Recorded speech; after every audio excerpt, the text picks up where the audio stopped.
দিনে স্বাভাবিক কার্যক্রম চললেও রাতের আধারে চলে রনি নিট অ্যান্ড কম্পোজিট কারখানার নীরব দূষণ।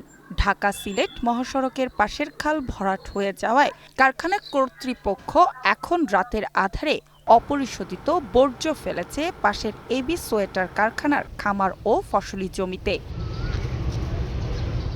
এতে খামারের প্রায় ৮ লাখ টাকার মাছ মরে ভেসে উঠেছে।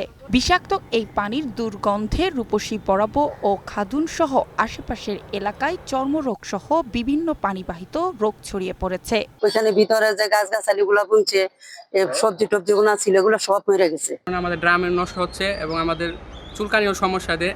গেট দিয়ে ঢুকতে গিয়ে আমরা ঢুকতে পারি না। এই পাশে একটা নামাজের ঘর আছে, সেখানে যাওয়ার জন্য যেতে পারি। চলাচলের পুরো পথটা বন্ধ হয়ে গেছে। দূষিত পানির জলাবদ্ধতায় টানা ৭ দিন বন্ধ ছিল একটি রপ্তানিমুখী পোশাক কারখানা, যার ফলে প্রায় $১০,০০০ ক্ষতি হয়েছে বলে দাবি সংশ্লিষ্টদের। এর কারণে আমাদের অফিসে অনেক সমস্যা হয়েছে। সমস্যাগুলো হইলো শিপমেন্ট ক্যান্সেল হয়ে গেছে। ঈদের আগে আমার বন্ধ হয়ে গেছে ৭ দিন আগে, যাই কষ্ট টাকা পয়সা কোনো কিছুই পাইনি।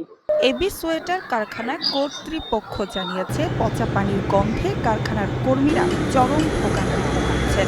পৌরসভা এবং লোকাল বিভিন্ন অথরিটির কাছে আমরা বলেছি, এটা তাদেরকে সরজমিনে দেখাইছি, আয়োজন করছি, তদ্রূপ আমরা কোনো প্রতিকার পাইনি। এখন এমন অবস্থা হচ্ছে যে আমাদের আশেপাশেরও যারা প্রতিবেশী আছে তাদেরও খোস পাঁচরা এনভায়রনমেন্টটা পলিউটেড হয়ে গেছে। রনি নিট অ্যান্ড কম্পোজিট পরিবেশ আইন লঙ্ঘন করছে কিনা খতিয়ে দেখে সে অনুযায়ী ব্যবস্থা নেওয়া হবে বলে জানিয়েছেন উপজেলা প্রশাসন। ঢাকা সিলেট যে হাইওয়েটি এটি নতুন করে প্রশস্ত করা হচ্ছে, যে কারণে এখানে আগে যে ওয়েস্ট ওয়াটারের যে আউটলাইনটা ছিল সেটি অফ হয়ে গেছে। আমি অলরেডি ইঞ্জিনিয়ারকে জানিয়েছি, তারা আজকে পরিদর্শন করে আমাকে ২:৩০টার মধ্যে একটা রিপোর্ট দিবে। দেন আমি ম্যাজিস্ট্রেট পাঠিয়ে সেকেন্ড স্টেপের ডিসিশন নিব যে কী করা যেতে পারে। এই বিষয়ে রনি নিট অ্যান্ড কম্পোজিট কর্তৃপক্ষের সাথে বেশ কয়েকবার যোগাযোগের চেষ্টা করা হলেও কোনো বক্তব্য দিতে রাজি হননি।